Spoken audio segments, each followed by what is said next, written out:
तो बच्चों, इस वीडियो में मैं आज एक और थ्योरम आप लोगों को बताने जा रहा हूँ। इसके पहले वाले जो वीडियो था उसमें मैं थ्योरम एक एक्सप्लेन किया था। आज एक नया थ्योरम इसमें मैं बताने जा रहा हूँ, फिर से lines, angles and triangles chapter से ही रिलेटेड। इस थ्योरम को आप लोग देखो। ये थ्योरम आपके एनसीईआरटी बुक में भी मिल जाएगा और बहुत ही इंपॉर्टेंट थ्योरम है क्लास 9 के लिए। देखिए क्या लिखा हुआ, प्रूव दैट। क्या प्रूव करना? द एंगल बिटवीन द, कौन सा एंगल, किसके बिटवीन? चलिए किसके बिटवीन है? The internal bisector of one base angle, internal bisector of one base angle and the external bisector of the other is equal to half of the vertical angle। ये क्या है, कुछ समझ में नहीं आया। कौन सी एंगल की बात हो रही है? तो सबसे पहले आपको मैं बता दूं कि ये ट्रायंगल से रिलेटेड है। तो यहां पर आपको एक ट्रायंगल बनाना है, ये ट्रायंगल। तो ये ट्रायंगल का ये ए, ये बी, ये सी, तो ये इसका इंटरनल एंगल हुआ। यदि आप इसको एक्सटेंड करते हो, चलिए एक्सटेंड कर दिया डी तक अकॉर्डिंग टू क्वेश्चन, तो आपको यहां पर एक एक्सटर्नल एंगल मिलेगा, है ना। तो ये जो एक्सटर्नल एंगल है और ये इंटरनल एंगल है, तो यहां क्या बोल रहा है कि देखिए यहां पर the angle between the internal bisector of one base angle. मान लीजिए वन बेस एंगल, तो इसी को ना बोलेंगे, इसको और इसको। तो ये बेस एंगल का आप एक बाइसेक्टर बनाओ जो इसको इक्वली टू पार्ट्स में डिवाइड करता हो। ये मैं बाइसेक्टर बना दिया। और किसका और एक bisector? The external bisector, external angle का बाइसेक्टर ये है। चलिए ये दोनों बाइसेक्टर मीट कर रहा है ई पर। तो प्रूफ क्या करना है? प्रूफ ये करना है कि देखिए फिर से मैं पढ़ रहा हूं, द एंगल बिटवीन किसके बिटवीन? जो इंटरनल बाइसेक्टर और जो एक्सटर्नल बाइसेक्टर है उसके बीच में जो एंगल बना है, ये angle is half of vertical angle. Vertical angle माने इस ट्रायंगल का वर्टिकल एंगल, मतलब ये जो एंगल ई है वो एंगल ए का हाफ है। ये प्रूफ करना है, ठीक है ना।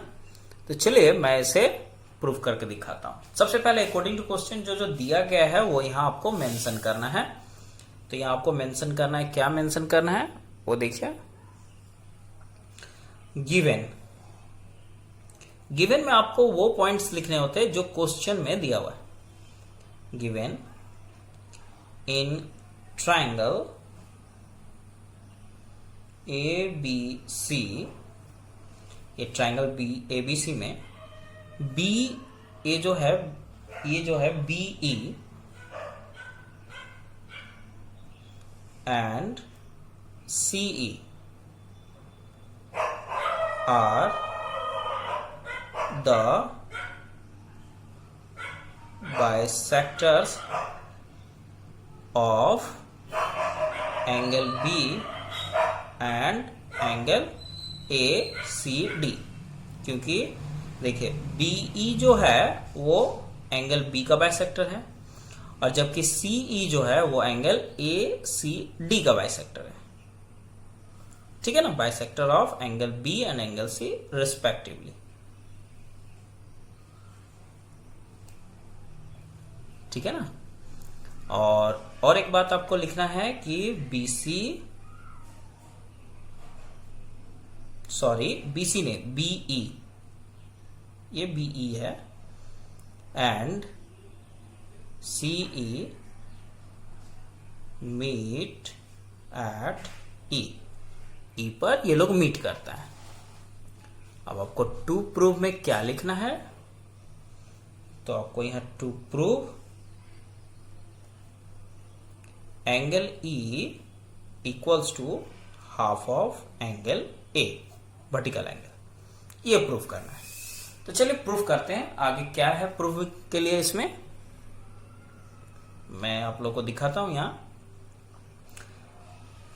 प्रूफ अब आप लोग तो ये बात तो जानते हो बच्चों, यहां आपको पहले इस ट्रायंगल में देखना है। ये देखिए ट्रायंगल एबीसी में आप देखो, in triangle A B C, BC is produced to E.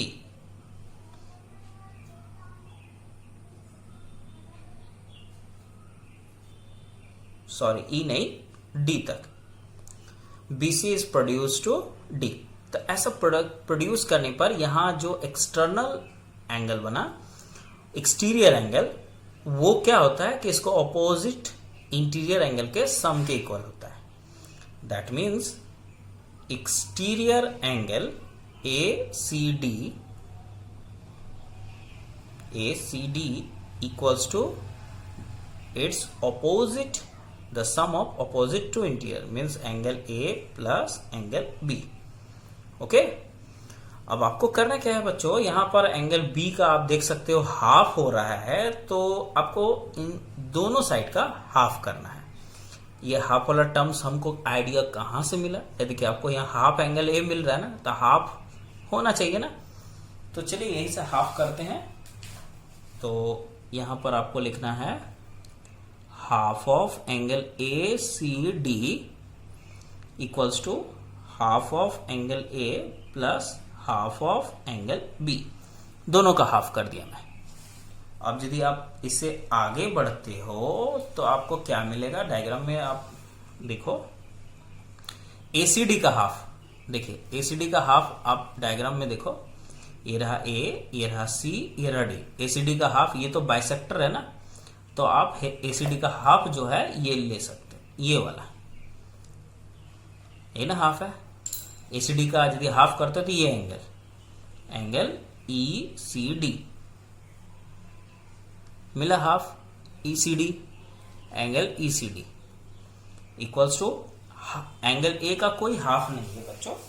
Angle A का आप यदि देखो तो आपको यहां पर एंगल ए का कोई हाफ नहीं है, देखो। और रहा सवाल, तो इसे जब हाफ है नहीं तो आप इसको इस तरह से ही लिख दो। Plus half of angle B की बात करें तो वो मिल जाएगा आपको, देखिए ये रहा। तो एंगल बी का हाफ यदि लेना चाहते हो तो ये वाला लेना पड़ेगा। ये प्रूविंग के लिए हमें ये चीज को लेना पड़ेगा। ऊपर लेने से प्रूव नहीं होगा, आप लेके देखना, ट्राई करना, नहीं बनेगा। तो इस तरह से इस एंगल का नाम क्या पड़ा? ई बी क्या, चलिए इसका यदि आप हाफ ले लोगे ई बी सी तो क्या होगा आगे? इसका भी तो हाफ आप लोग सोचते हो कि इसका भी हाफ लेना पड़ेगा, तो इसका हाफ लेने की जरूरत नहीं है अभी। आप इसको एंगल इसी तरह 1/2 हाफ बी ऐसे लिख के छोड़ देना। अब ये आपका इक्वेशन 1 हुआ। ठीक इसी तरह बच्चों अगेन फिर से आप देखो, तो आपको फिर से एक और ट्रायंगल में दिखाता हूं। ये अब इस ट्रायंगल को फॉलो कीजिए, EBC। इस EBC का भी तो देखिए BC को प्रोड्यूस किया गया D तक, तो ये एक्सटर्नल एंगल मिला है। तो यहां पर मैं लिखने जा रहा हूं, now in triangle EBC। EBC अभी मैं दिखाया, BC is produced to D। इसमें भी देखिए BC को D तक प्रोड्यूस, ECB को देखिए ECB ट्रायंगल का BC को प्रोड्यूस किया गया D तक। तो इस हिसाब से यहां भी देखिए बच्चों आपको एक एक्सटर्नल एंगल मिला। इस ट्रायंगल का यदि हम एक्सटर्नल एंगल की बात करें तो ये इसका एक्सटीरियर एंगल हुआ, और इसका ऑपोजिट इंटीरियर एंगल E, और ये एंगल हाफ ऑफ B, ये हाफ ऑफ B है ना, ये वाला। तो यहां पर आपको लिखना वही है, exterior angle ECD equals to angle E plus half of angle B, है ना। ECD देखिए आप डायग्राम से ECD देख, ECD ये एंगल किसका इक्वल है? Angle E plus half of angle B, ये वाला लेना है, तो एंगल B का हाफ लिए हैं, तो ये देखिए हाफ ऑफ एंगल B। तो इस तरह से इक्वेशन 2। अब आप लोग गौर से देखो, इक्वेशन 1 और इक्वेशन 2 में आप लोग गौर कर पा रहे हो कि ECD यहां भी है और ECD यहां भी है। तो यहां समझने वाली जो बात है कि जब ये दोनों इक्वल है तो इसका मतलब हुआ कि ये वाला और ये वाला भी इक्वल है। तो हम यहां लिखेंगे फ्रॉम इक्वेशन 1 एंड 2। इक्वेशन 1 और 2 से हम लोग को क्या पता चला? हमें पता चला कि if this ECD and ECD both are same, then its value are also same. So angle E plus half of angle B, I am going to write this one first. I have written this one. Now this is equal to this one, 1/2 angle A plus 1/2 angle B.